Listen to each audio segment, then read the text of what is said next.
Ya comenzamos, ya, ¿verdad, maestro Víctor? En este momento.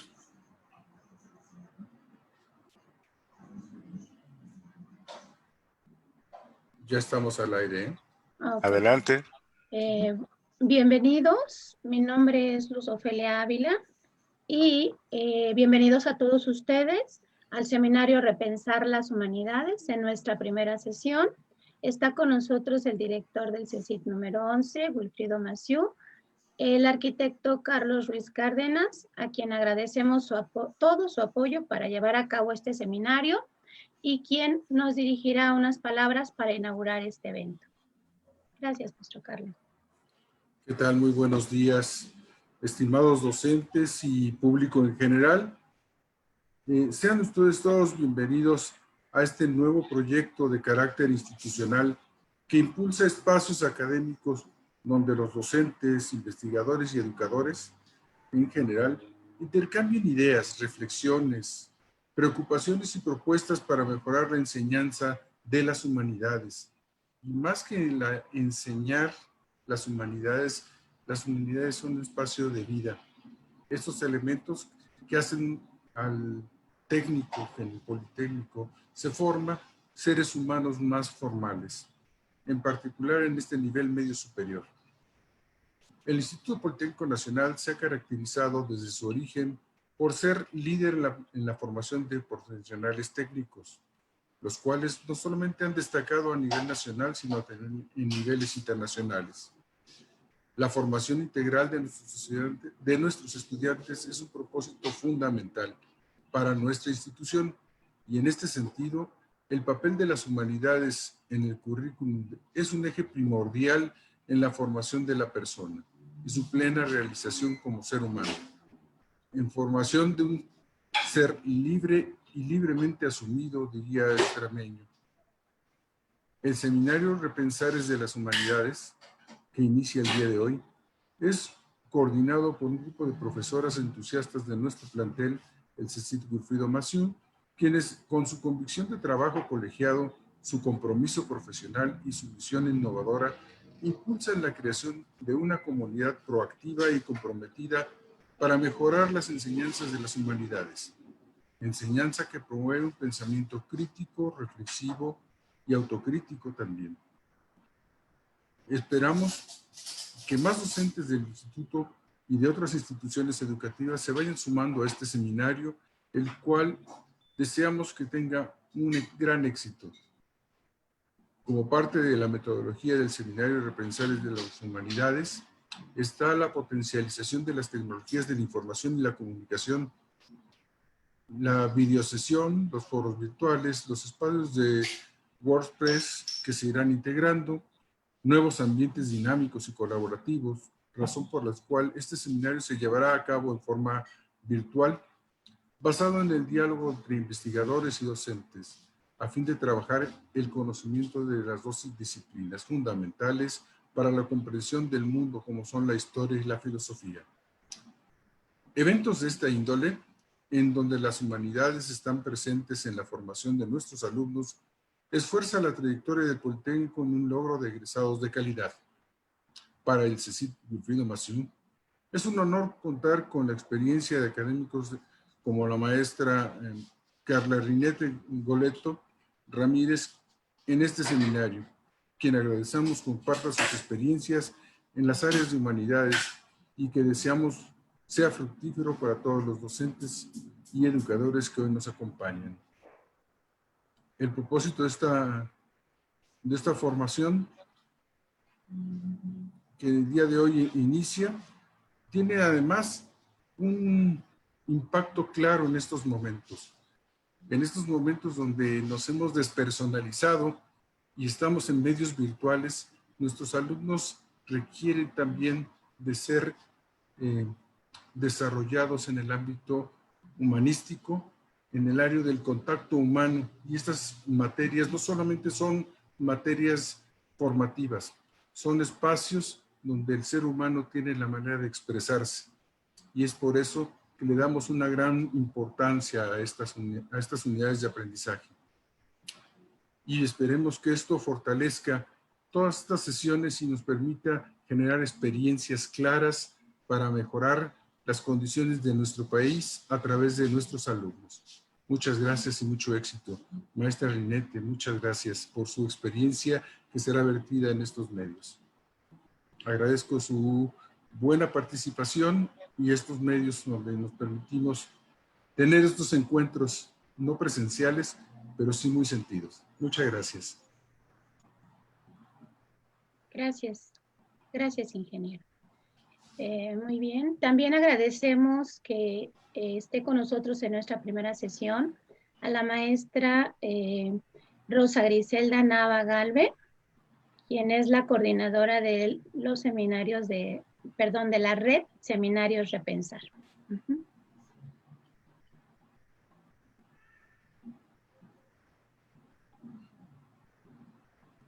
Bueno, vamos a dar inicio. Florecita. Sí, pues muy buenos días. Mi nombre es María Flor de Guadalupe Núñez Tapia. Sean bienvenidos todos. Pues estamos muy contentos de estar con la maestra Rinete y las experiencias que nos va a compartir sean de provecho para cada uno de nosotros. Y bueno, pues vamos a iniciar con la parte de los cuestionamientos. Sí, Luz Ofelia. Muy bien, maestra Rinete. Nosotros, perdón, hace rato no te di la bienvenida. Está con nosotros, me dirijo a todos los participantes, está con nosotros la maestra Rinete, Carla Rinete Coleto Ramírez, docente del Colegio Madrid de la Ciudad de México, a quien agradecemos su disposición al participar en este proyecto, que es seminarios, red, en este caso, Repensar las Humanidades, dirigido no solamente a los maestros del área humanística o del área de humanidades, porque también me parece que tenemos aquí de otras áreas. Y vamos a comenzar con la primera pregunta, maestra Rinete. En nuestra experiencia como docentes de la unidad de aprendizaje de lógica en el IPN, en específico en los CECITs, nos topamos con la inquietud de que los alumnos nos cuestionan cómo aplicar la lógica aristotélica en su vida cotidiana, lo que nos lleva a cuestionarnos y a preguntarnos qué hacer como docentes para que ellos encuentren sentido en el aprendizaje de la lógica. Y pues esa es nuestra primera pregunta, maestra Rinete. Bueno, de inicio, muchísimas gracias por la invitación. Estoy muy contenta y honrada de estar aquí. Y bueno, para empezar ya con el tema, esta es muy interesante porque antes de preguntarnos la relación entre la silogística y la vida cotidiana, hay toda una discusión sobre si estudiar silogística sigue siendo pertinente, ¿no? Para muchos profesores y muchas personas que se dedican al diseño curricular han optado por quitar la silogística de los programas de lógica en el bachillerato, ¿no? En el nivel medio superior. Y esto es porque hay una cierta idea de que si la estudiamos es por alguna razón más bien histórica, ¿no? Incluso en algunos cursos de la facultad suele tratarse así. Pero yo lo que defiendo es que la silogística sí tiene una relación con la vida cotidiana, o más bien, más que tener una relación con la vida cotidiana, nos permite hacer un análisis de lo cotidiano, ¿no? Y por otro lado, me gustaría que pensáramos en cómo surgió la silogística, ¿no? A partir de esta necesidad de diálogo en la Grecia, donde era muy importante tener una participación política, social, claro, solo para los ciudadanos griegos, pero y entonces eso me lleva a pensar si ya somos mejores dialogantes, ¿no? Si ya hemos superado todos los retos que el diálogo nos pone, y pues me parece que es muy claro que la respuesta es que no. O sea, ahí tenemos en redes sociales muchos ejemplos de discusiones, debates que no llegan a ningún lado, que están plagados de malos argumentos. Y en ese sentido diría, sigue siendo desde ahí relevante pensar en el diálogo. Eso no significa que si la necesidad es la misma, también el recurso tenga que ser forzosamente el mismo, pero la otra idea es, sí hemos generado otras herramientas para trabajar el diálogo. Por ejemplo, tenemos todo el desarrollo de la lógica formal, que tiene una complejidad tal que, bueno, para ser buenos en lógica formal hay que estudiar mucho tiempo. Y nosotros sabemos que en la educación media superior nuestros tiempos son cortitos, ¿no? Y muchas veces tenemos que hacer magia con eso que tenemos. Entonces, llegar a un desarrollo de la lógica formal sería más largo, más complicado. Y por otro lado, tenemos las teorías de la argumentación, que son muy valiosas, muy necesarias, pero que carecen de elementos demostrativos, ¿no? Que para mí son muy importantes en este nivel de estudio. Entonces, yo insisto en que la silogística sí es pertinente porque nos permite entrar a la lógica de una manera más suave con los estudiantes a partir del lenguaje natural todavía, no vamos directo a un lenguaje formal que se vuelve lejano, incomprensible, sino que tenemos esa posible transición, por un lado.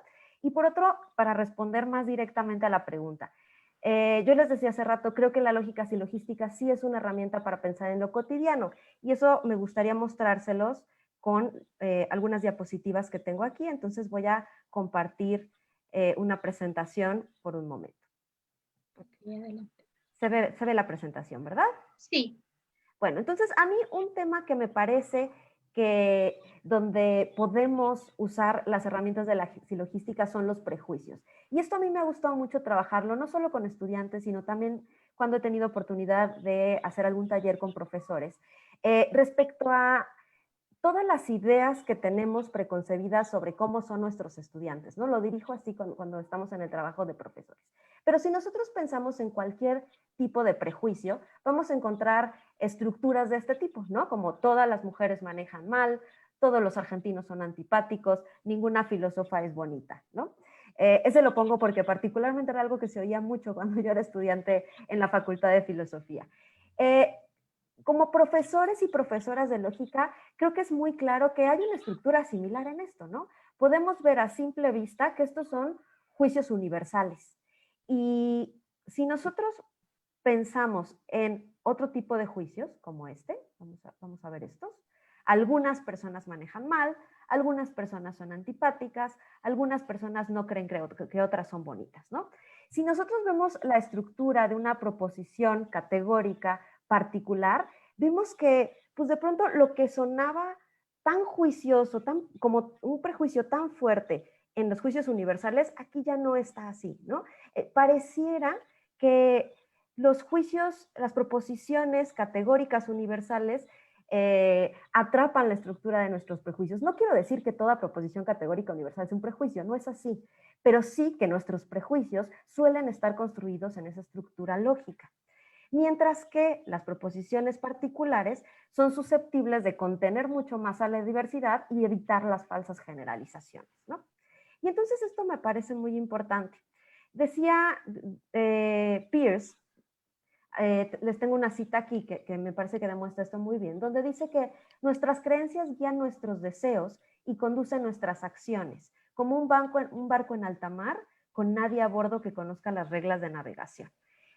Lo que Peirce propone es que es por hábito que nos conducimos y mientras no revisemos nuestras creencias, nos estamos dejando llevar por ese hábito. Voy a detener la presentación un momento. Entonces, aquí es donde yo encuentro el vínculo de una manera muy fuerte, ¿no? Todos tenemos un cuerpo de creencias lleno de construcciones que hemos aprendido, que hemos absorbido de lo familiar, de los medios de comunicación, de la socialización en general. Y pocas veces, hay pocos espacios donde nos sentamos a reflexionar esas creencias, a ver si entre ellas hay tensión, si hay contradicciones, si son congruentes entre sí.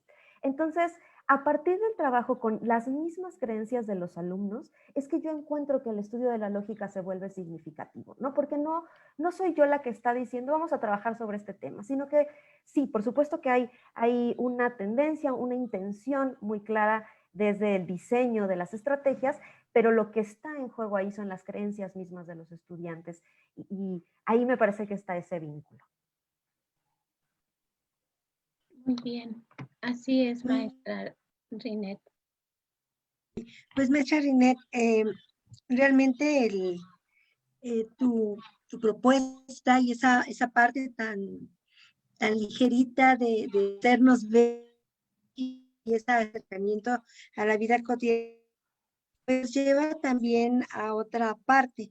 En tu trabajo, tú mencionas que las necesidades e intereses de los alumnos deben estar presentes en la enseñanza de la lógica y de cualquier área de conocimiento.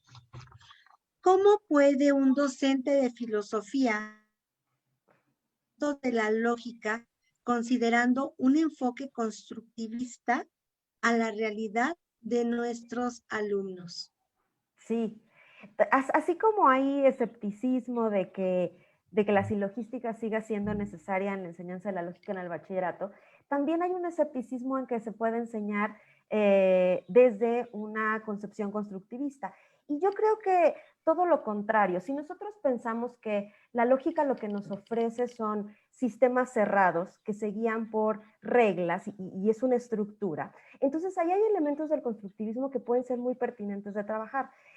Yo principalmente me enfoco en dos. Uno es el reconocimiento de patrones que nos lleva al aprendizaje por descubrimiento. Entonces, en lugar de mostrarle a los alumnos, esto es un silogismo, estas son sus partes y estas son sus reglas, y repite 20 ejercicios hasta que lo sepas de memoria. Creo que la idea sería más bien al revés, mostrarles las estructuras que nos ofrece la lógica para que ellos encuentren qué es lo que se juega ahí, en qué se parecen esos argumentos, en qué son distintos, de qué depende que lleguemos a una conclusión o a otra, ¿no? Como ejemplo, yo les podría contar que cuando trabajo silogismos con mis estudiantes, lo que hago es eso, mostrarles muchos silogismos y pedirles que los agrupen, que encuentren lo similar en esas estructuras y hagan categorías, ¿no?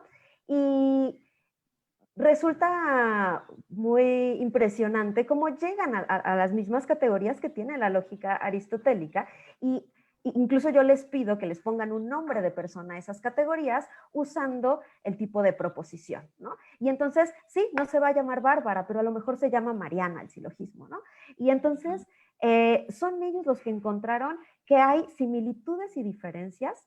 Y por supuesto que para esto tenemos que darles lenguaje, tenemos que darles el andamiaje necesario, ¿no? Para ese momento ya hablamos de qué es un juicio, qué es una proposición, qué es un término.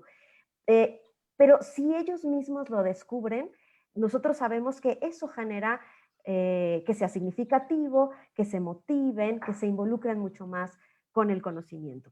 Entonces, creo que es hacer las cosas un poco al revés. A mí me impresiona mucho cómo llevamos décadas hablando de el aprendizaje significativo. Y a veces hasta yo pienso, es que ya cambiamos el tema, ¿no? Estamos siendo muy reiterativos, pero sigue habiendo una dificultad en concretarlo en las aulas, ¿no? Hay una cosa que me interesaría comentar y voy a compartir de nuevo la pantalla. Sí, maestra. Porque muchas veces cuando hablamos de que las cosas tienen que interesarle a los alumnos, perdone, me voy a mover un poco en las diapositivas, lo que hacemos es pensar cuáles temas les gustan, ¿no? Y entonces decimos, bueno, a los alumnos les gusta el fútbol y les gustan las fiestas y les gusta, no sé, los videojuegos. Y entonces cambiamos nuestros ejemplos estereotípicos por ejemplos que estén como en este vocabulario más cercano a ellos, ¿no? Y entonces, en vez de nuestro argumento tradicional, todos los hombres son mortales, Sócrates es hombre, Sócrates es mortal, entonces hacemos algo como esto, ¿no? Todos los futbolistas entrenan mucho, Yana Gutiérrez es futbolista, Yana Gutiérrez entrena mucho, ¿no? Y pensamos que ya con esto estamos haciendo el aprendizaje significativo. Yo lo que insisto mucho es que no se trata de un cambio de un campo semántico, ¿no? No se trata solo de cambiar el lenguaje que tenemos, se trata de verdaderamente involucrarnos con lo que están pensando nuestros jóvenes, con qué necesidades tienen, con qué problemáticas tienen, ¿sí? Porque si solo integramos gustos musicales y aficiones, eso no es una conexión suficiente, ¿no? Entonces, bueno, creo que así podría responder esa pregunta. Muchas gracias, maestra. Muy interesante, maestra Rinet, porque efectivamente cuando nosotros trabajamos con los chicos y manejamos efectivamente los juicios categóricos, probablemente no le encuentren tanto sentido como ahorita nos estás mencionando tú, este tipo de juicios, ¿no? Cotidianos, y que pudieran llamarles, tener interés para ellos. En tu documento de referencia, Rinet, comentas que el alumno de bachillerato está dando el salto a la abstracción. En la población de alumnos con los que trabajamos en el CECIT, nos hemos dado cuenta que no todos los adolescentes efectivamente desarrollan esa capacidad de abstracción al mismo tiempo. Entonces, nuestra pregunta va encaminada a lo siguiente: ¿cómo ayudarles a generar habilidades para realizar abstracciones de una manera consciente? En este caso, con el apoyo de la lógica. Uh-huh. Sí, bueno, inicialmente me gustaría que nos preguntáramos qué tan consciente tiene que ser, ¿no? Porque sí es cierto, el desarrollo de la abstracción es muy, muy paulatino y se da desde que los niños más pequeños ya no necesitan objetos para poder sumar y ya pueden sumar números, ¿no? Ahí ya hay una progresión en la abstracción y no necesariamente dicen, hey, estoy haciendo una abstracción, qué padrísimo, ¿no? Sino que esos procesos se van dando así, como decíamos, paulatinamente. Y sí es cierto que nos interesa hablarlo, expresarlo, porque tiene una relevancia en la metacognición, pero no necesariamente al nivel de decir, estoy haciendo una abstracción, sino en la capacidad de poder entrar de una mejor manera a conceptos más complicados, de poder hablar de lo inmaterial, de manejar la teoría de una mejor manera, ¿no? Ahora, si queremos trabajar esto, por supuesto que materias como las matemáticas, la lógica son ideales, pero en todas las materias estamos generando abstracciones. Yo quisiera poner un ejemplo de lo que ocurre en lógica, que es algo a lo que me enfrenté desde que empecé a dar esta materia. Y resulta que en alguna parte del programa, cuando vamos a ver lógicas y logística, aparece la noción de concepto, ¿no? Y la noción de concepto es una noción muy complicada, justo porque tiene un nivel de abstracción alto. Y entonces los libros de texto nos dicen cosas como que un concepto se define como representación mental que constituye una unidad de conocimiento que no se puede juzgar. Dios mío, ¿cómo le digo esto a un alumno, no? ¿Cómo transmito que esto tiene sentido? Y muchas de las veces, y creo que a todos lo hemos hecho, nos ha pasado, decimos, bueno, esta es la definición, apréndetela, siguiente tema, ¿no? Pero justo en evitar el trabajo con estos grandes conceptos, como el concepto de concepto, estamos evitando un buen momento para llevar a cabo este ejercicio con la abstracción, ¿no? Para mí la respuesta ha sido desarmar esas definiciones en sus partes, entenderlas a fondo y poder buscar un lenguaje en el cual se las pueda transmitir a mis alumnos, ¿no? De forma muy breve, representación mental pues significa que no son los objetos mismos, sino las ideas que están en nuestra mente y que generamos de esos objetos, ¿no? Y esta cosa que podría parecer muy intuitiva para nosotros, ¿no? Que no es lo mismo mi taza que la idea que tengo de taza en mi cabeza, para los estudiantes jóvenes sí requiere un paso, ¿no? Sí hay que ejercitarlo. Sí. Luego, unidad de conocimiento. Esta es dificilísima. ¿Qué es una unidad de conocimiento? Bueno, buscando, teorizando, yo lo que he descubierto es que una forma que a mí me funcionó para entender cabalmente esto es la noción de términos categoremáticos, ¿no? Esto, por supuesto, no lo voy a hablar así con mis alumnos porque no es necesario, no porque no lo puedan entender, sino porque no es necesario llenarlos de términos complejos.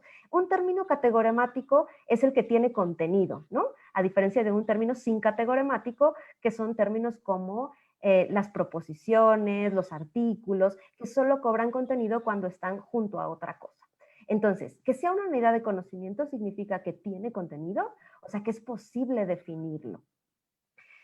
Cuando ya nos vamos a los ejemplos, esto vuelve a ser complicado, ¿no? O sea, si yo les digo, bueno, a ver, 8 borregos es categoremático o no es categoremático. Bueno, ahí también podríamos abrir una discusión. Y lo que quisiera compartirles es, no tengamos miedo a esas discusiones, ¿no? Incluso si como profesoras y profesores no tenemos la última respuesta, el momento de aprendizaje está en abrir la discusión, en también escuchar qué qué ideas pueden generar nuestros estudiantes, qué preconcepciones tienen, pero esto nos va a llevar a empujarlos al siguiente escalón, ¿no? Bueno, y finalmente la parte de no se puede juzgar, que aquí me gusta trabajarla con ellos porque la noción de juicio está socialmente muy relacionada con lo ético, ¿no? O sea, un juicio, entonces, un juzgado, un juez, ¿de qué se trata esto? ¿No? Vamos a decidir si son buenos o malos. Y no, para la lógica, que algo se pueda juzgar significa que podemos decir de él que sea verdadero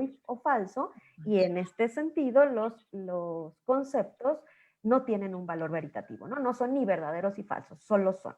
Entonces, este ejemplo solo se los pongo para que veamos cómo a veces huir de la complejidad nos hace quitarles a los estudiantes el momento de hablar de estas grandes cosas, ¿no? Mi propuesta sería, entrémosle a estas discusiones, ¿no? Y pensando en otras materias, si estamos en historia, por ejemplo, hablemos de qué es el tiempo, ¿no? Si estamos en matemáticas, hablemos de qué son los números.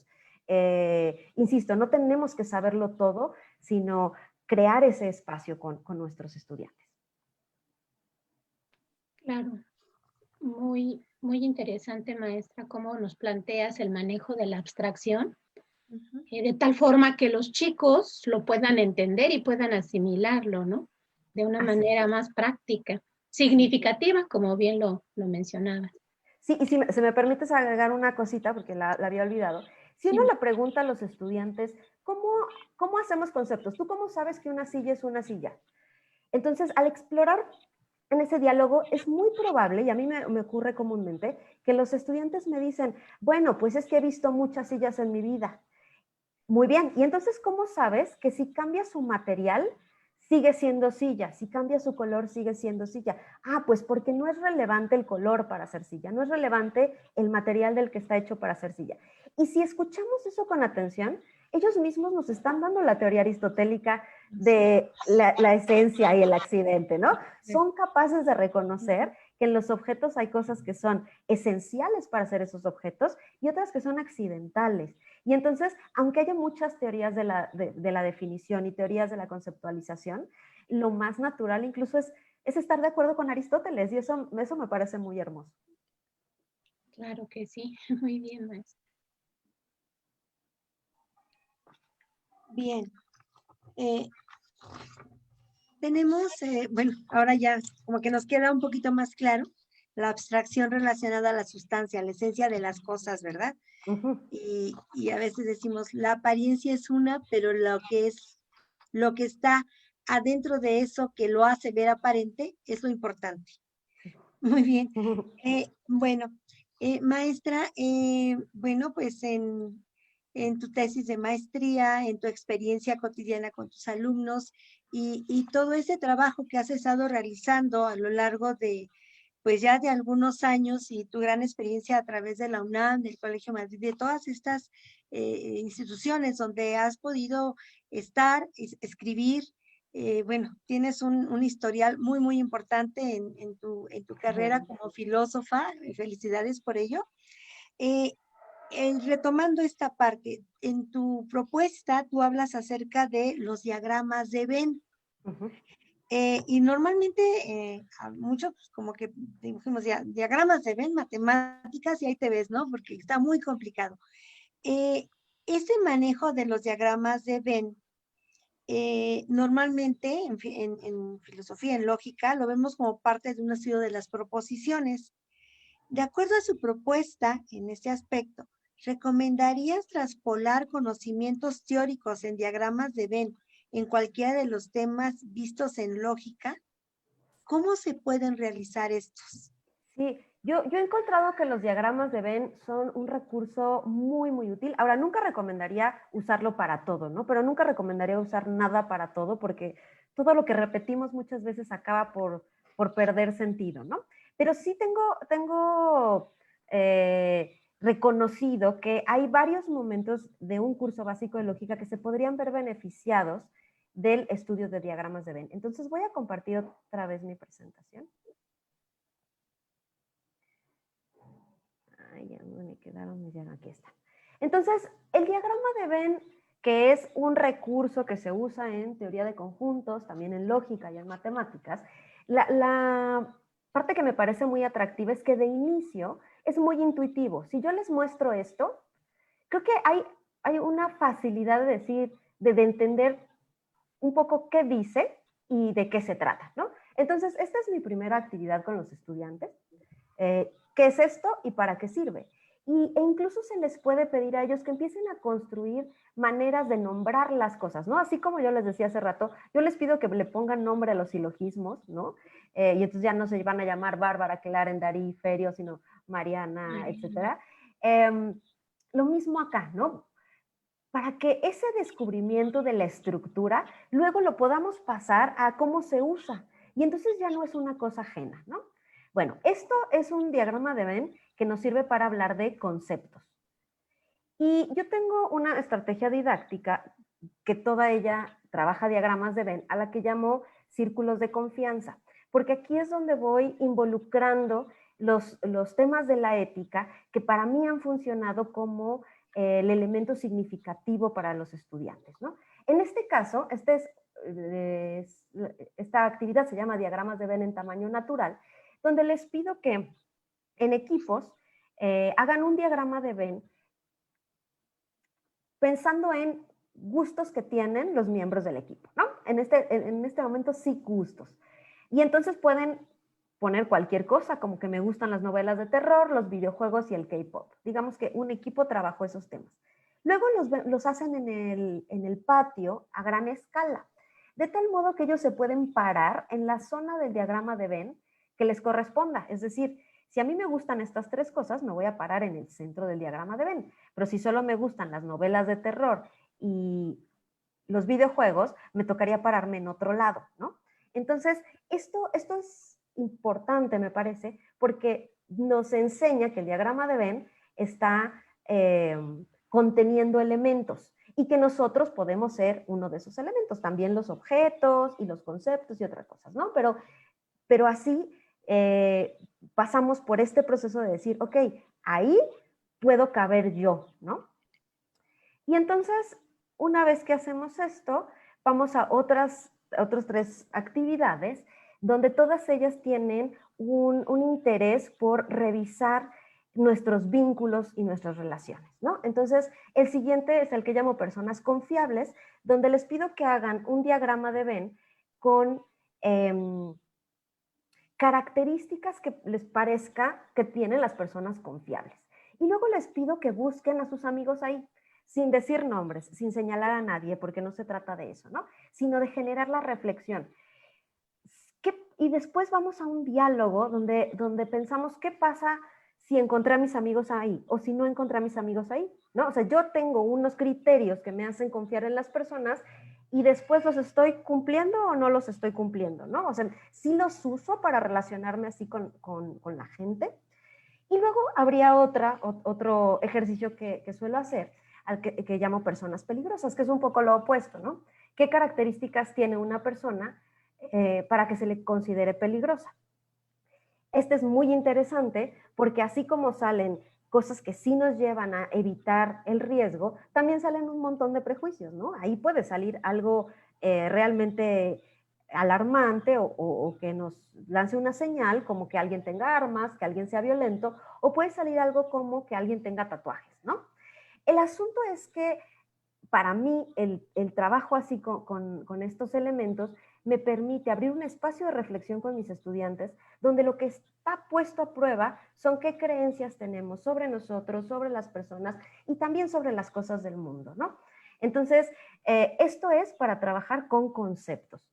Pero yendo un poquito más lejos que eso, los diagramas de Venn también nos permiten simbolizar proposiciones categóricas, ¿no? Donde algunas son muy intuitivas y otras ya no lo son, y eso es bueno, porque entonces partimos de lo que es sencillo y los llevamos al siguiente escalón, ¿no? Entonces, por ejemplo, a mí me parece que las universales negativas, ninguna persona debe ser violenta, que es el diagrama que tenemos arriba, es bastante intuitivo, porque yo lo que tengo que hacer es cancelar la zona donde estarían las personas violentas, ninguna debe ser violenta. Pero si yo intento hacer un diagrama sobre una proposición universal afirmativa, todos los jóvenes saben de tecnología, que aguas maestros, eso es un prejuicio, ya no es tan intuitivo, ¿no? Porque lo que tengo que cancelar es la zona donde están las personas que saben de tecnología y no son jóvenes. Entonces, los diagramas de Venn sí pueden ser usados en varios contenidos de la materia de lógica y son este puente también, así como lo creo para la lógica y logística, que nos ayuda a pasar de la creencia normal a la creencia verificada, a la creencia que se pone a prueba gracias a la sistematización del pensamiento. Y eso como recurso, como aprendizaje actitudinal me parece importante, que transmitirle a los estudiantes que si ordenamos nuestras ideas vamos a descubrir cosas nuevas y cosas importantes. Muchas gracias, maestra. Realmente yo siempre me maravillo de toda esta parte de cómo ver la lógica, ¿verdad? Y estos diagramas de Venn ahora pues vamos a llevarlos más a la práctica y creo que, bueno, es algo que la siguiente pregunta con la maestra Luz Ofelia podemos ayudarnos. Muy bien. Maestra Renet, considerando esta estrategia precisamente del uso del diagrama de Venn y cómo se pudiera aplicar en otras materias, en la actualidad nosotros sabemos que estas nuevas generaciones de estudiantes y sobre todo los jóvenes que nos interesan en este momento, que son los que cursan el nivel medio superior, presentan nuevas formas de aprender, ¿sí? Algunos contenidos que pudiera sugerirnos para manejarlo, que a ellos les sea un aprendizaje significativo o les genere un aprendizaje significativo. Aparte de los diagramas de Venn, ¿qué otro pudiéramos nosotros, qué otros contenidos pudiéramos manejar en esta parte, maestra, para el aprendizaje de los chicos? Sí, bueno, así como les decía hace rato que no basta con ponerles ejemplos de cosas que simplemente les gusten, yo lo que sugiero mucho es acercarse mucho a los estudiantes, ¿no? Al final los tenemos ahí y hay que observarlos en su parte más individual y más humana, ¿no? Tendemos los profesores a tener grandes prejuicios sobre lo que son los alumnos, ¿no? Y estamos casados con una idea de si los alumnos son flojos o los alumnos son esto o aquello, ¿no? Y tenemos, yo creo que empezar por revisar nuestros prejuicios y atender a qué es lo que están específicamente necesitando, ¿no? La pregunta iba por un poco por el lado de los contenidos. Yo creo que los contenidos, no quiero decir que son un pretexto, los contenidos son muy importantes, pero creo que primero tenemos que pensar en los contenidos, en el aprendizaje, ¿no? Más en lo actitudinal y luego ya en lo declarativo. Eso era lo que quería decir. Me hice un poco de bolas, pero eso era lo que quería decir. Entonces, para mí es importante que los estudiantes tengan la noción de que no todos los argumentos son iguales. Hay hoy en día una como convención social de que toda opinión es válida, ¿no? Seguro lo han oído y mis chicos y chicas llegan mucho con esta idea de toda opinión es válida. Y eso tiene razones históricas, tiene una explicación si nosotros estudiamos un poco qué es la posmodernidad, cómo es este momento que nos está tocando vivir, encontraremos algunas razones de por qué está tan generalizada esta idea. Y yo creo que tenemos que seguir defendiendo que toda opinión es válida en términos políticos. Es decir, nadie puede lastimar a otro por tener una opinión distinta. Nadie puede discriminar a las personas con opiniones distintas. Pero esa posición política a mí me parece que debería ser diferente a la idea de que todos los argumentos son iguales, ¿no? O a la idea de que en realidad, estructuralmente, todas las opiniones son iguales. Y eso lo podemos comprobar, insisto, en estas grandes polémicas en redes sociales y vamos a ver argumentos de muy mala calidad y argumentos de mejor calidad. Entonces, esta visión un poco menos política y más epistémica o más lógica es importante porque entonces cuando nosotros tenemos que tomar decisiones, tanto para la vida cotidiana como decisiones colectivas en comunidad, entonces sí tenemos una manera de ponderar en qué estrategias son más racionales y qué estrategias son más factibles de tener éxito, ¿no? Entonces, yo privilegio en mi enseñanza de la lógica este tipo de contenidos, ¿no? La importancia de la estructura del pensamiento, ¿qué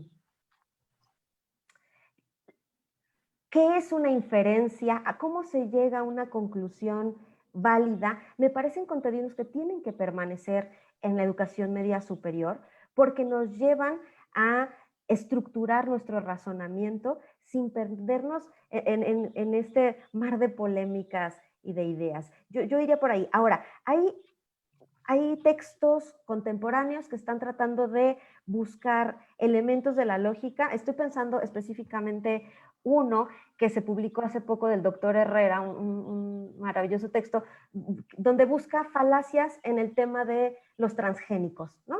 Específicamente en temas de ecología. Entonces, si nuestros chicos tienen ya esos intereses, hay que buscar por ahí. Gracias, maestra. Y sobre todo que también se estaría viendo la parte socioemocional. En estos contenidos que tú nos mencionas, va implícito toda esta parte del aspecto socioemocional, que probablemente también nos corresponde, más bien no probablemente, nos corresponde trabajarlo con los Totalmente. chicos, ¿no? Con los propios contenidos, no importa si es lógica, no importa si es matemática, no importa si es física, revisar esta parte, ¿no? Gracias, maestra René. No, a ti. Bueno, pues hemos estado teniendo un cúmulo de aprendizajes que son nuevos dentro de lo conocido o lo desconocido en algunas otras áreas de, vale la redundancia, del conocimiento. Bueno, pues hay otras inquietudes por parte del foro y una muy particular por parte del seminario Repensar las Humanidades, ya que lo estamos manejando a nivel de la historia y de la filosofía. Entonces aquí hay una pregunta que nos dice, maestra Rinet, ¿qué aspectos de su propuesta se pueden retomar para algunas unidades de aprendizaje del área de humanidades como historia o de algunas otras áreas? Sí, yo creo que de inicio la parte, como tú decías, actitudinal, ¿no? Esta, esta propuesta mía de escuchar las necesidades de los estudiantes y no confundirlas con los prejuicios que tenemos de ellos, creo que aplica para todas las materias. Pero más específicamente, ¿qué de la lógica puede ser relevante? Yo creo que hay muchas cosas donde podríamos trabajar más colaborativamente entre disciplinas. Por ejemplo, la noción de consecuencia o de conclusión. Los alumnos y las alumnas en este nivel educativo todavía no han terminado de construir qué es una conclusión. Y ese concepto se usa en todas las materias, ¿no? Donde dejamos a veces ensayos o en una práctica de laboratorio, una práctica de campo, donde hay que llegar a conclusiones. Y generalmente los estudiantes jóvenes tienen la idea de que una conclusión es una opinión personal, ¿no? O sea, a mí me pasa que al final de un ensayo, donde hay una investigación, lo último que dice es, bueno, en conclusión, no me gustó este autor o sí me gustó el libro. Y eso no es una conclusión, ¿no? Entonces creo que nociones como esa podríamos trabajarlas desde todas las disciplinas, ¿no? Y entender cómo la estructura del argumento nos exige tener razones, tener premisas y que haya una relación de necesidad lógica entre las premisas y la conclusión, por ejemplo, ¿no? Y yéndonos a otros temas, como lo decía hace rato, creo que en todas las disciplinas podemos abrir la pregunta hacia estos grandes conceptos, ¿no? Como, ¿qué es el tiempo? Yo no sé qué tanto en las materias, en matemáticas, abran un espacio para hablar de qué son los números. O si las matemáticas son un invento arbitrario humano o son un reflejo de la naturaleza. Son preguntas difíciles, pero muy interesantes y creo que a veces menospreciamos a los alumnos, ¿no? Y decimos, están chiquitos, no pueden, ¿no? ¿Qué van a decir? Pero tienen muchas ideas. En realidad creo que tenemos que dejar de menospreciar a los alumnos y abrirles el espacio para poder expresarse de eso. No queremos que lleguen a ser filósofos y filósofas todos, algunos sí, pero ese no es el objetivo. El objetivo es que revisen lo que creen, que construyan su mundo interno. Algo que está en juego en la adolescencia es la construcción de la misma identidad, ¿no? A mí me parece muy importante el trabajo con las creencias, porque a partir de esas creencias y de los vínculos es que se están construyendo a sí mismos y a sí mismas. Entonces, ¿qué mejor que darles herramientas en ese momento para terminar de construirse? Otros elementos para las otras disciplinas. El pensamiento hipotético es parte de la abstracción, ¿no? Si nosotros hacemos ejercicios, actividades que tienen que ver con qué pasaría si, cómo hubiera sido si, pensaba para las clases de historia, ¿no? Que tenemos compañeros aquí, compañeras que son de historia. Si alguna vez han experimentado con proponerle a los alumnos un escenario donde las cosas hubieran sido diferentes. ¿Qué hubiera pasado si no hubiera habido Segunda Guerra Mundial? ¿Qué hubiera pasado de no haberse elegido cierto gobierno, cierto presidente, ¿no? El pensamiento hipotético me obliga a ir a un paso más allá también. Creo que por ahí podríamos buscar también elementos. Y finalmente, no pasar por las definiciones tan por encima, ¿no? Como así se define un golpe de Estado, ¿no? Y te aprendes la definición y ya. No, no, no. Vamos a ver qué tienen en común los golpes de Estado, qué los hacen ser golpes de Estado, ¿no? Y entonces profundizar de esa manera en la definición de cualquier cosa nos lleva al ejercicio de la abstracción. Perfecto. Muy interesante, maestra Rinet.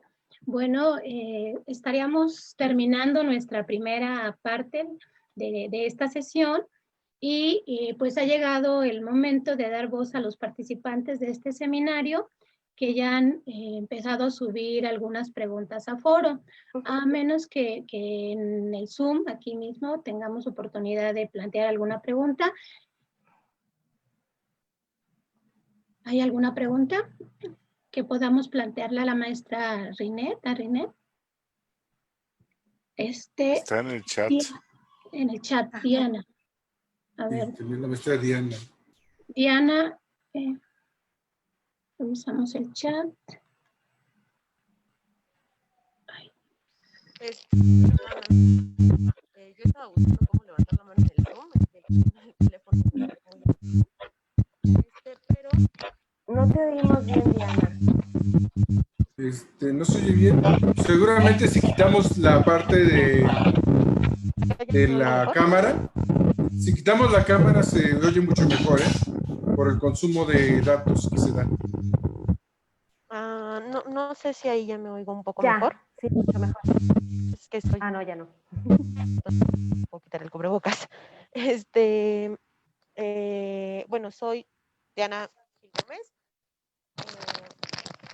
Yo soy estudiante de licenciatura en la Facultad de Filosofía y Letras de Lengua y Literatura, pero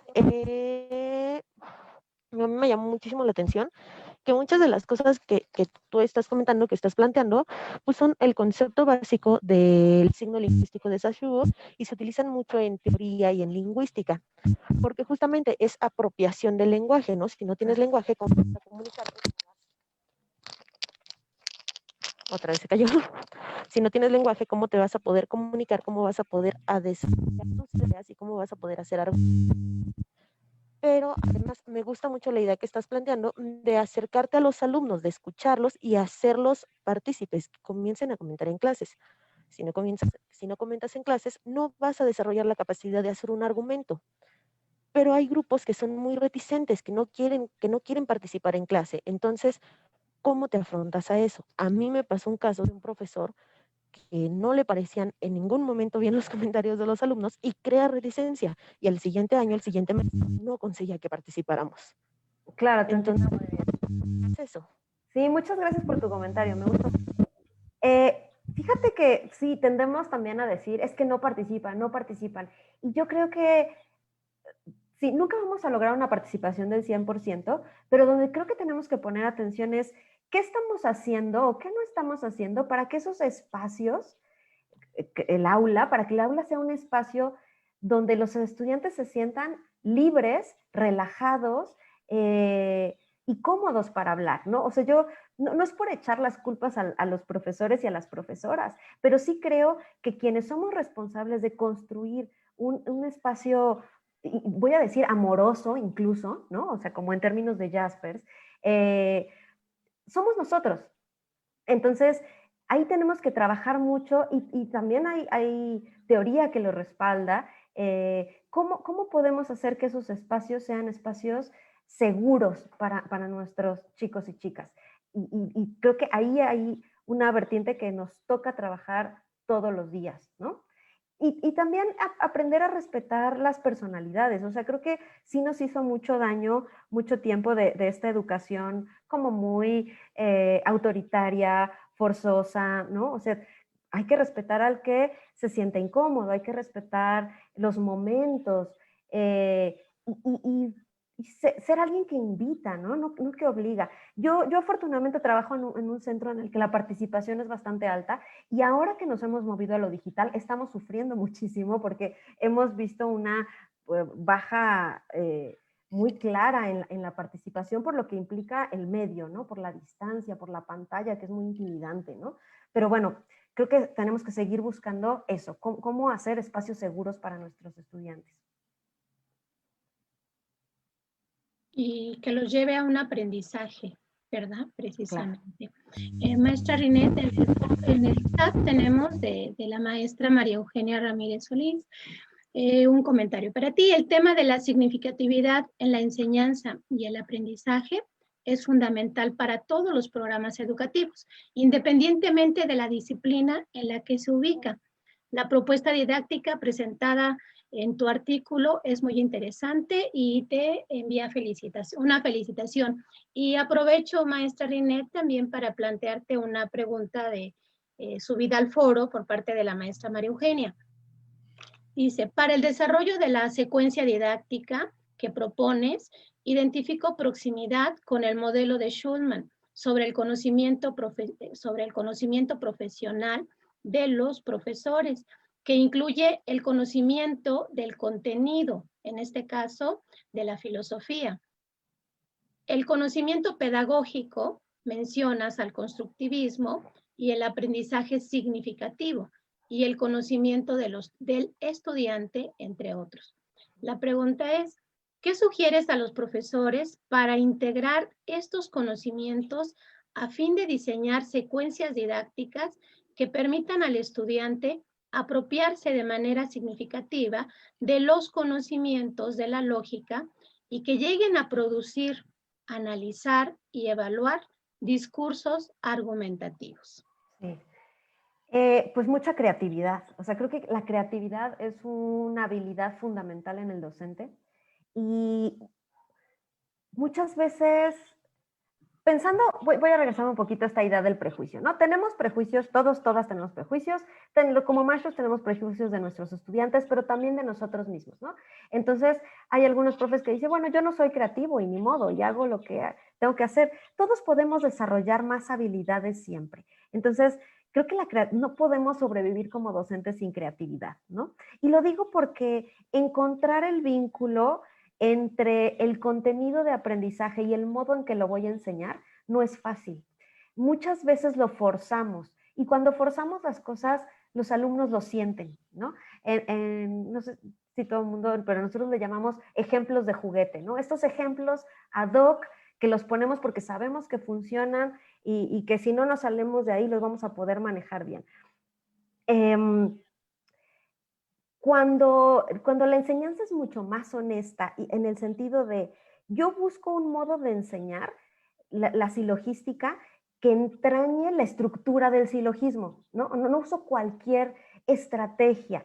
Y por eso yo me pongo un poco a esta idea de, bueno, ahora vamos a usar enseñanza por proyectos para todo. Pues no, porque hay temas con los que es pertinente y temas con los que no. Creo que hay que ser muy cuidadosos al elegir cómo voy a enseñar cada cosa, ¿no? Ahí hay un vínculo que se tiene que buscar y que está en la relación de los contenidos con los métodos.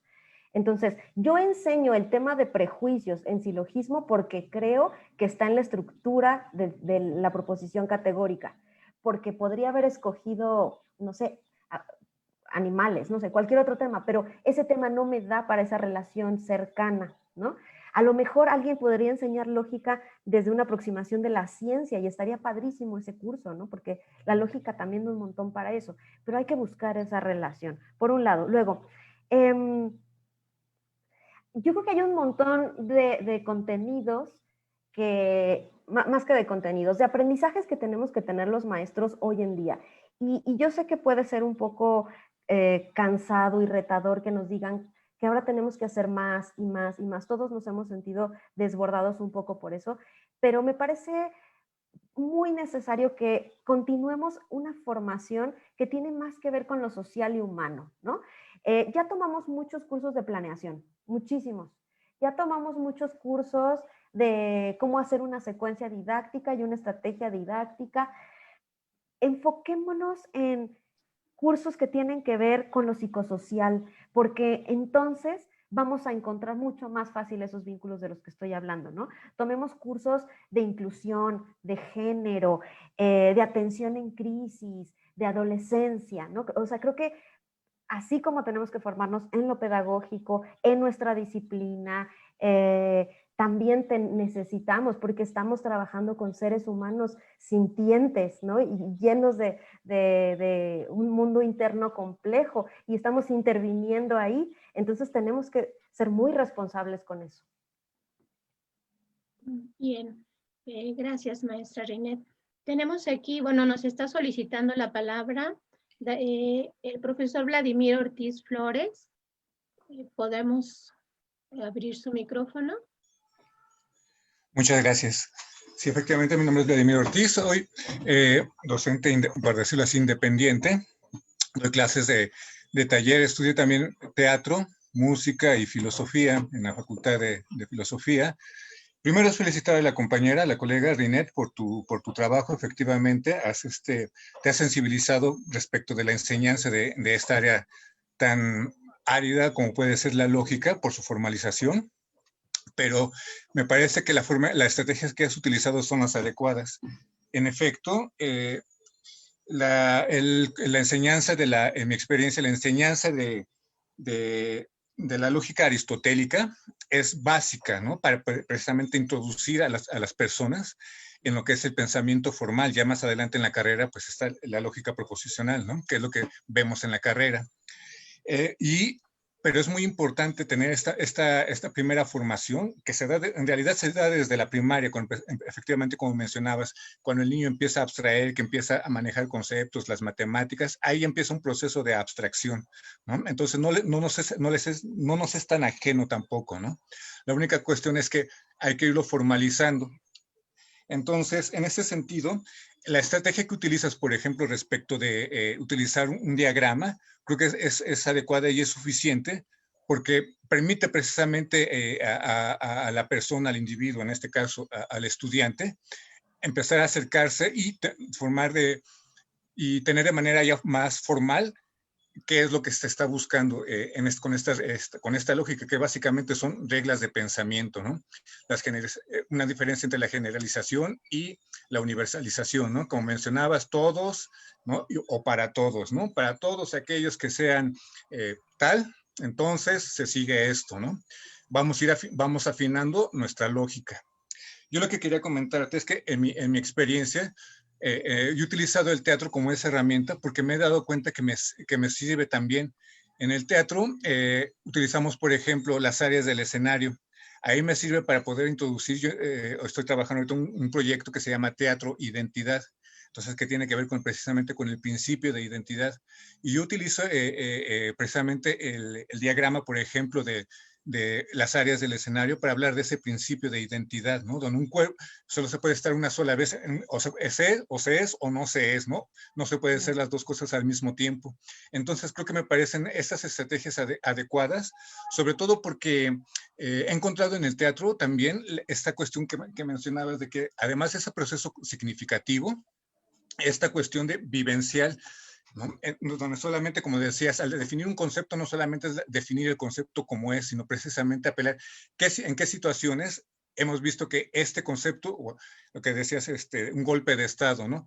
En donde sí se cumple, donde no se cumple, ¿no? Pero a partir precisamente de observar distintos ejemplos, ¿no? De cómo se da, cómo se define un concepto.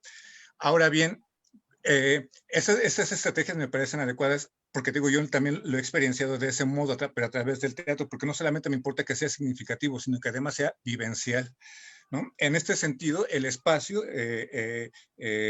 el aula, también es importante dimensionarlo como un espacio ético, y esto lo recupero del teatro, porque en el teatro las relaciones son éticas, es decir, no son frontales, son laterales. Necesitamos de la colaboración de todos para poder arribar a donde se quiere llegar.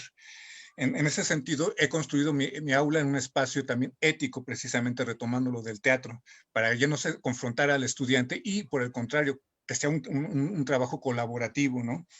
Y pues de igual modo, yo esperaba precisamente de estas sesiones esto, ¿no? Encontrar una resonancia, que me doy cuenta de que sin una lógica, trabajando bien tu lógica, das espacio para precisamente que sea significativo para el estudiante, que no sea una confrontación para el estudiante. Y en este sentido, la responsabilidad de nosotros como maestros, es precisamente, como docentes, es precisamente apropiarnos efectivamente de lo que estamos instruyendo, de aquello que estamos instruyendo. En la medida que nosotros no nos los apropiemos, no lo vamos a poder transmitir. Y eso es muy claro en el teatro, ¿no? En el teatro puedo hablar de conceptos, pero si no me son claros a mí, no le va a ser claro a nadie, ¿no? Entonces, quiero en ese sentido, agradezco que efectivamente tu labor y cómo has allanado el camino para poder acercar la lógica a las personas, porque como dices, en este posmodernismo, o que algunos lo llaman así, se vale todas opiniones, pero hay esta petición, ¿no? De que se necesita una formalización de estas opiniones, ¿no? Desde el principio sabemos que la doxa no dejaba de ser, es una opinión, ¿no? Y no estaba formalizada. Entonces eso es lo que hace falta, acercarnos nosotros a los estudiantes para poderlos, no solamente hacerles significativo aquello que le estamos transmitiendo, sino que además en mi postura es vivencial además, ¿no? Entonces, por ejemplo, yo parto y esto que mencionaba, de esta cuestión intuitiva, ¿no? Apelar al estudiante de esta parte intuitiva, ¿no? Que todos, al final de cuentas, sin meternos en problemas de lógica, digamos, compartimos una estructura de pensamiento, ¿no? Que la lógica son estas reglas de pensamiento. Entonces, yo empiezo con preguntas básicas, y 5 preguntas básicas, y que eso me va llevando de lo formal hasta lo social. Empiezo por simplemente decirles qué entiendo por identidad y cómo se define la identidad. Primera pregunta. Después, hacemos una historia de la identidad, cómo se ha venido definiendo, y luego, ¿qué piensas de cómo vives tú la identidad dentro de tu comunidad? Ahí empezamos a socializar esta formalización. Y luego, ¿cómo me veo a mí mismo y cómo participo de esta identidad dentro de mi comunidad, para finalmente poder decir de qué manera construimos nuestra identidad? Pero partimos de una formalización y poco a poco la vamos llevando hasta el terreno de lo social, de lo político. Sí, Trina, sí. te agradezco mucho tu orientación, me sirve de mucho. No, muchas gracias a ti.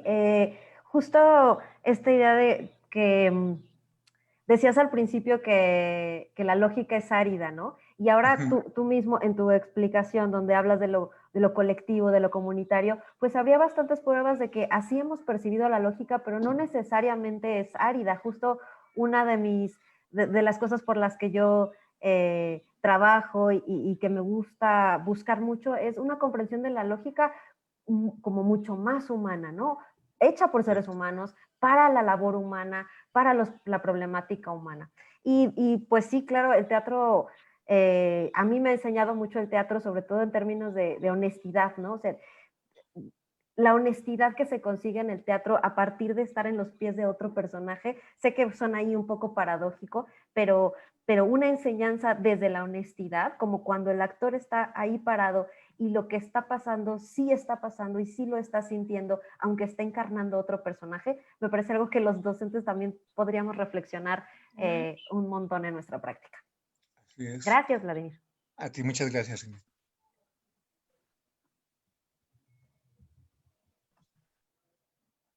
Muy bien. ¿Tenemos alguna otra participación de los compañeros que estamos ahorita participando? Valga la redundancia. Bueno, yo quisiera hacer mención, maestra Rinet, de la maestra Malva Miguel. Muchas felicidades, maestra Rinet. Sin duda es fundamental partir de la afectiva, para cualquier proceso educativo, por más relevante y profundo que sea un tema. Si este se produce en un ambiente de aprendizaje positivo, todos nos podemos dar cuenta que se propicia la participación e interacción, pero además una apertura y disposición ante los temas incluso más complejos. Otra vez, felicidades maestra, me gustó todo lo que comentó sobre los prejuicios, cómo desde de esas estructuras y limitaciones mentales condicionamos mucho de lo que sucede en el aula. Sí, cierto, tiene mucha razón la maestra. Sí. Muy bien. ¿Pregunta del foro, Florecita? Sí, claro. Dentro del foro tenemos otra pregunta de parte de la maestra Fabiola Escobar Moreno. La maestra nos dice así: estimada maestra Rinet, leía en que tus áreas de interés están en la utilización de la lógica para la vida. Esta herramienta considero puede ayudar a formar una ciudadanía responsable y argumentada. ¿Por qué es tan compleja aprenderla y luego aplicarla?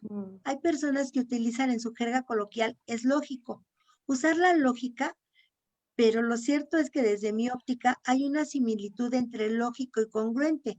Y resulta que en la sociedad mexicana no se coincide con frecuencia con personas congruentes y menos que hagan uso de la lógica racional. Sí. Está interesante la pregunta, ¿no? ¿Qué pensamos al respecto, maestra Rina? Sí, creo que, por un lado, un poco defender estos espacios de enseñanza de la lógica, enseñanza de la filosofía, es tratar de compensar un poco eso, ¿no? Es ese hecho en el que somos muy permisivos con nosotros mismos, ¿no? O sea, podemos tener ciertos valores, pero cuando está en juego nuestro bienestar, entonces somos capaces de modificar nuestra ética para salir avantes, digamos, ¿no? Entonces, sí es cierto, pareciera que podemos encontrar contradicciones que no están necesariamente en el argumento, sino entre el argumento y el acto, ¿no? Creo que lo único que puedo decir es, por eso hay que seguir defendiendo no solo la enseñanza de la lógica, sino también de la ética. No son temas sencillos, hay mucho que podríamos trabajar en ese sentido para conseguir que sea relevante para las personas construir ese vínculo entre las dos cosas, ¿no? Entre lo que pienso y cómo actúo. Entonces, sí, por eso mismo es que a mí me interesa mucho encontrar este punto de convergencia entre la lógica y la ética, porque creo que entre mejor lo estudiemos podremos aportar exactamente a eso. Y lo otro es que también nos afecta, o sea, también está lo emocional, ¿no? Muchas veces tomamos las decisiones por la vía emocional, pero lo que creo es entre más herramientas tengamos y más información, podemos tomar mejores decisiones. Y por eso este trabajo tiene mucho sentido y creo que para todos y todas las que estamos en la docencia. Así es. Pues sí, muy, muy interesante esa parte. También tenemos otra pregunta que se me hace muy, muy interesante, y esta es de parte de la maestra María Guadalupe Centeno Mundo. También la tenemos en el foro del WordPress. Dice: hola Carla, me pareció muy atinada tu estrategia involucrando los contenidos con las emociones en sus relaciones sociales, en una materia que a veces los estudiantes viven con poco significado. En el contexto de la nueva normalidad, ¿crees tú que se pueda llevar a cabo esta u otra secuencia didáctica de este tipo que permitan lograr los objetivos de las unidades de aprendizaje en el ambiente virtual? Saludos afectuosos. Gracias. Sí, pues yo creo que sí. Y estamos todos los días buscando cómo trasladar eso que hacíamos en el aula a esta modalidad a distancia. Y por supuesto que no tengo que decirles, lo estarán viviendo, ha sido un reto muy, muy importante. Hasta el momento, yo no he llegado a esos temas en particular, pero cuando llegue me veré en esa necesidad de encontrar ahora cómo le hago. para mantener eso, la esencia de esas estrategias y del enfoque que yo propongo. Lo que sí creo es, los recursos digitales son amplísimos, ¿no? O sea, sí implica mucha investigación, implica aprender un montón de cosas nuevas, pero creo que como herramienta sí hay la posibilidad de mantener el trabajo colaborativo, de mantener el vínculo, aunque sí esté siendo más difícil. Hablarnos frente a la pantalla no es lo mismo que hablarnos en persona, pero hay estrategias que podemos llevar a cabo para seguir trabajando los mismos temas con las mismas metodologías. Me parece que sí. Ya les contaré cuando llegue a diagramas de Venn cómo lo hago, pero creo que al ser un elemento visual, lo podemos hacer a través de la pantalla. Creo que sí, tengo fe. Bien, tenemos un comentario en chat de la maestra Adriana Gómez Reyes, y que incluso va dirigido para todos, y creo que tiene mucho que ver con esto último que estás planteando, Rinet. Nos dice, la generación de un ambiente en el aula es delicado y la responsabilidad del profesor es fundamental, pero no es la única. Los compañeros y hasta la actitud de autoridades, aunque no estén presentes, aunque no estén allí, se nota, ¿no? Y es cierto. Sí, bueno, también querríamos que las instituciones entraran en esta búsqueda de espacios más amigables, más seguros para los chicos. Pero al final, algo que me gustaría decir es, el problema educativo es enorme, ¿no? O sea, tenemos sus factores políticos, económicos, sociales. De verdad que cuando uno empieza a entrar al estudio del problema educativo en México, acaba muy agobiado. Pero al final, nosotros tenemos nuestras horas con nuestros alumnos. Y ahí, ese es nuestro verdadero campo de incidencia. O sea, no nos dejemos agobiar, deprimir por todo lo que no está en nuestras manos, porque hay mucho que sí lo está, ¿no? Bueno, eso. Sí, muy bien. Otra pregunta de foro, maestra René. Sí. Dice, de la maestra Liliana Suárez Telles, profesora del IPN. Fue muy interesante leer tu propuesta didáctica para el aprendizaje de los diagramas de Venn dentro de la asignatura de lógica en el nivel bachillerato. Yo soy profesora de matemáticas y coincido con Campirán en que son una herramienta para el pensamiento analítico que es fundamental en otras asignaturas. Y la pregunta es, ¿cómo has pensado que es la relación de la lógica con las matemáticas y con otras asignaturas de humanidades como la historia o la filosofía? Sí, bueno, la relación con las matemáticas es muy, muy cercana, ¿no? Para ver más claramente esa relación, nos tendríamos que meter a temas de la lógica formal, de la lógica proposicional y de predicados, y es muy interesante porque la estructura de la racionalidad, o por lo menos desde la lógica clásica, es la misma, ¿no? Entonces, ahí podríamos encontrar vínculos que nos permitieran hacer cosas colectivamente entre estas disciplinas. Y por otro lado, la reflexión filosófica sobre las matemáticas, yo les invito, profes de mate, hagan lo que los alumnos les interesa, les gusta, le entran a esa discusión. Ahora, respecto a las otras materias, pues un poco como lo sugería hace rato, ¿no? Hay temas particulares de la lógica, porque la lógica está debajo de todo discurso humano, de todo discurso con pretensión de ser un discurso coherente y racional, y entonces podemos encontrar esos pilares del razonamiento en cualquier disciplina, y desde ahí podemos empezar a conectar. A mí tengo, así esto se los puedo contar en este momento, tengo un gran deseo de empezar a trabajar con profesores de ciencias, ¿no? Justo en lo que les comentaba hace rato sobre la conclusión. ¿Cómo ayudar a nuestros estudiantes desde todas las disciplinas a construir argumentos completos y llegar de una manera lógica a la conclusión, ¿no? Entonces, pensar un poco qué tanto dominamos la estructura de los argumentos los profesores de ciencias, por ejemplo. Sabemos distinguir entre un argumento deductivo y un inductivo, porque seguro los usan y los usan bien, pero a veces la nomenclatura nos puede ayudar a los estudiantes. Así es. Maestra Rinet, pues la reflexión las llevamos y algo que decías bien importante, ¿no? Que podamos concluir, que podamos tener ese conocimiento en el cual no solamente nos quedemos con la pregunta al aire, ¿no? Sino que la concretemos. Y bueno, yo creo que es un parte de trabajo del razonamiento inherente que tenemos cada uno de los seres humanos, pero ahora irlo materializando en lo que hacemos. Aquí tenemos una pregunta, otra vez de la maestra María Eugenia Ramírez Solís. Ella tiene aportes muy importantes. Aquí ella nos habla sobre los aportes de Lippmann y ella pregunta, ¿podrías ampliar sobre los elementos del pensamiento de Lippmann que fueron considerados en la secuencia didáctica que propones? Sí, bueno, yo al Lippmann, como a otras propuestas, yo la verdad es que los uso de inspiración. Nunca sigo al pie de la letra las metodologías porque les decía hace rato, cuando algo queda forzado, los alumnos lo sienten y entonces para mí es mucho mejor decir, bueno, esto de acá me sirve y entonces lo complemento con esta otra cosa. En ese sentido, mi didáctica es muy ecléctica, ¿no? Pero, y de Lippmann, por supuesto que Lippmann ha tenido una incidencia importante en la enseñanza de la filosofía, aunque no es ni remotamente lo único que hay.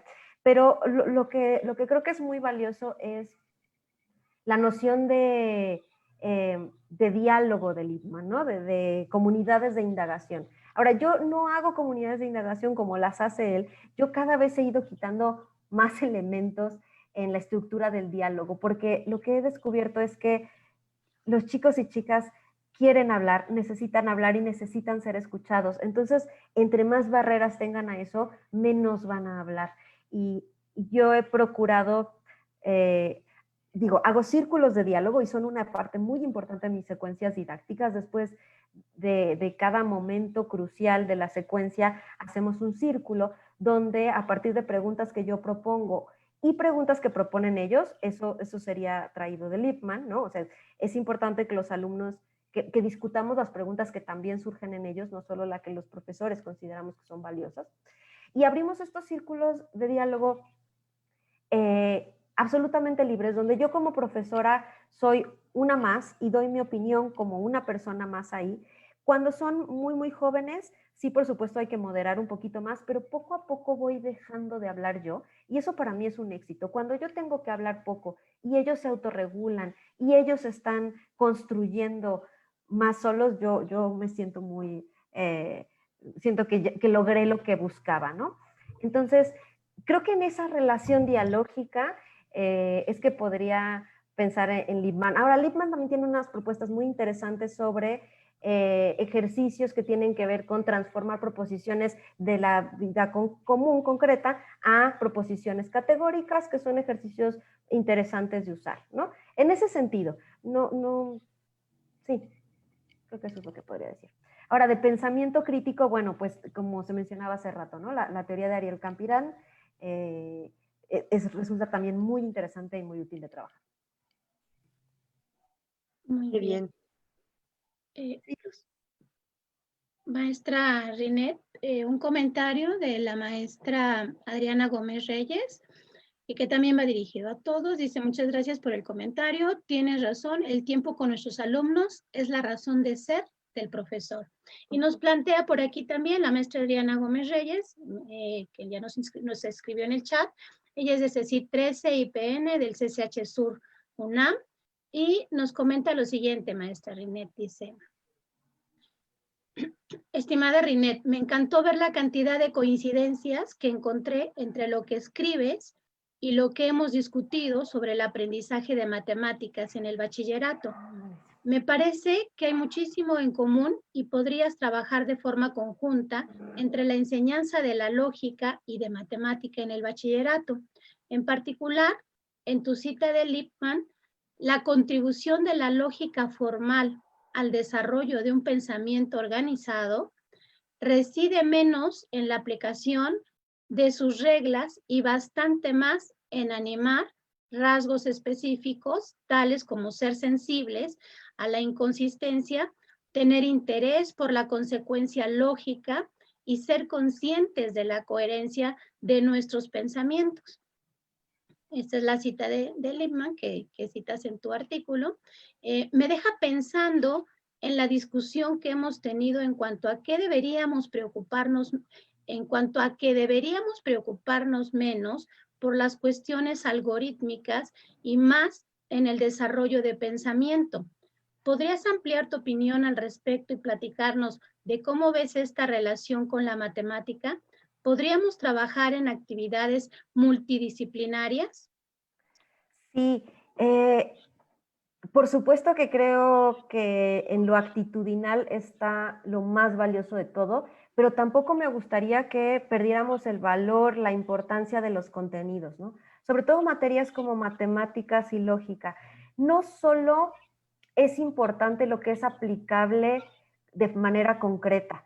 Nosotros sabemos que en el estudio de estas disciplinas hay un desarrollo cognitivo que a lo mejor no percibimos a simple vista, pero que es importante para el desarrollo integral de las personas, ¿no? Entonces, creo que sí propongo que el enfoque sea desde lo actitudinal a lo mejor, pero cuidando que mantengamos los contenidos que son importantes más allá de su valor concreto, ¿no? Y esto lo pienso cuando los alumnos tienen esta muy fuerte preocupación de que les digamos, ¿para qué sirve esta materia? ¿Por qué tengo que cursarla? ¿Por qué no tengo una materia que yo crea que me sirve más?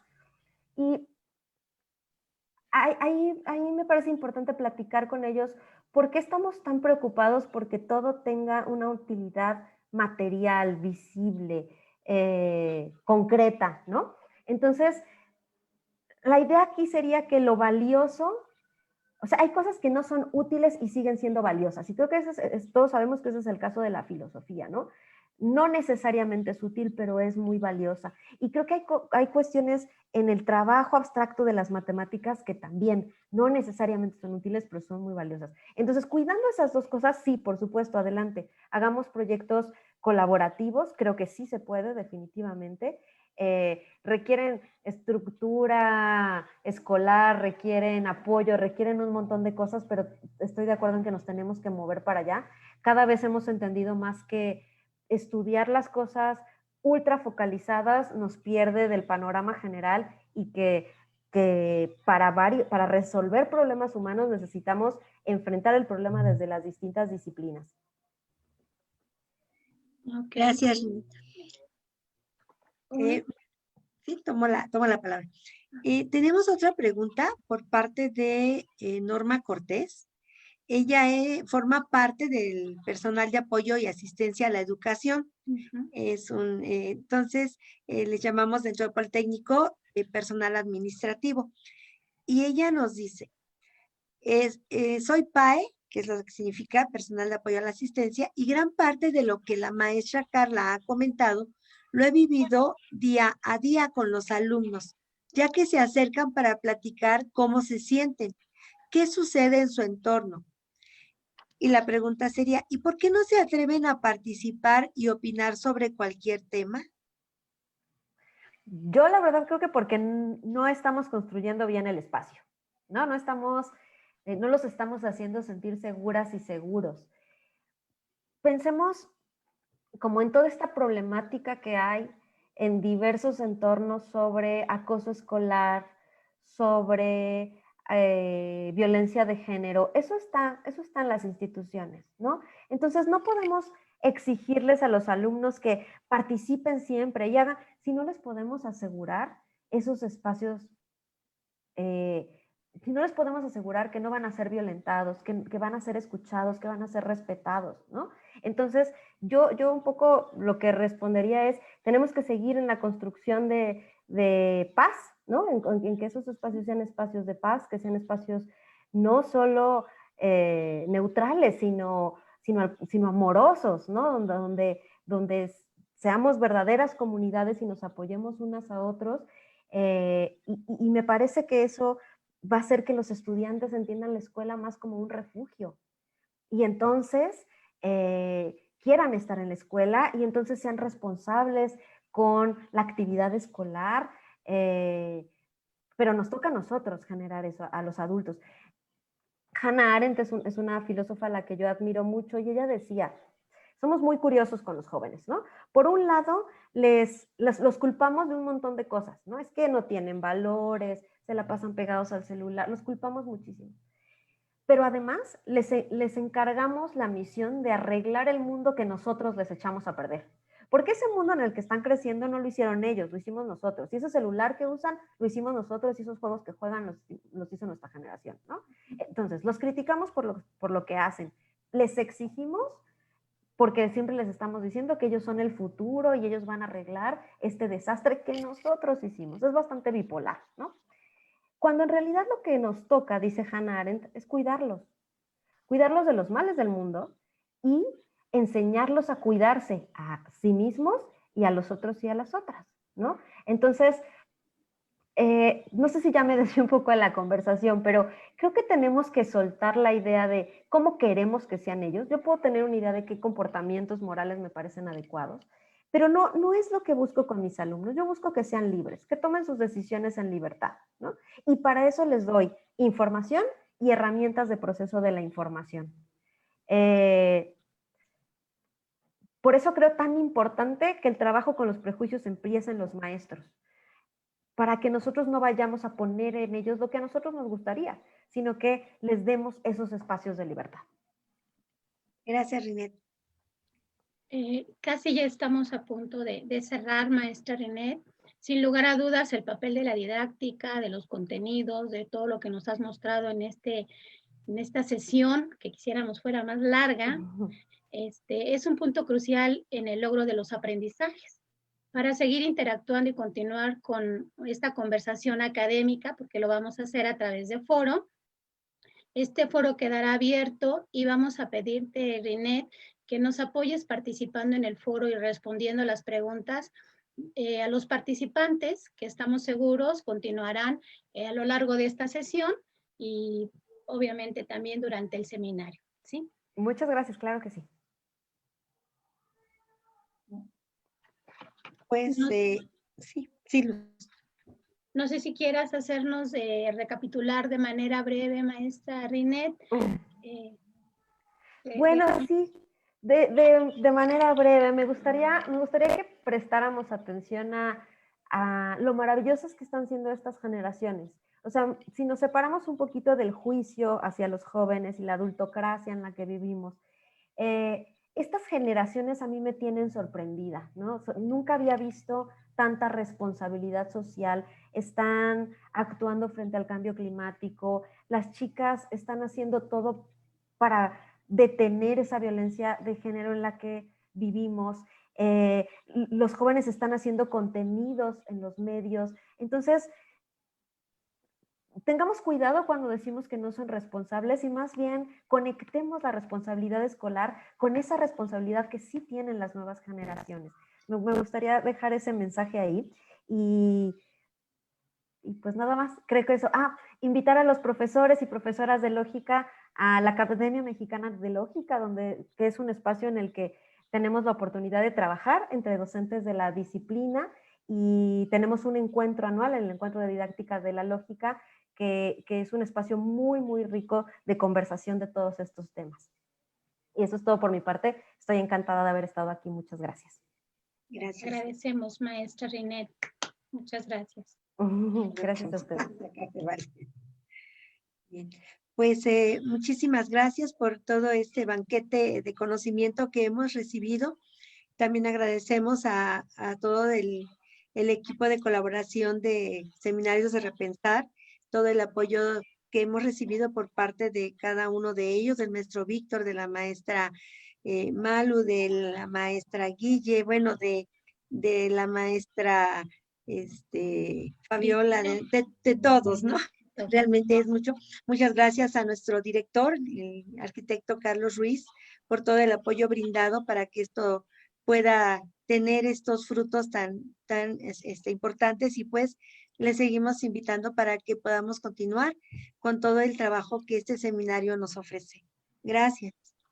El día 28 de octubre a todos los participantes los invitamos a que estén también en la siguiente sesión que está programada para el 28 de octubre.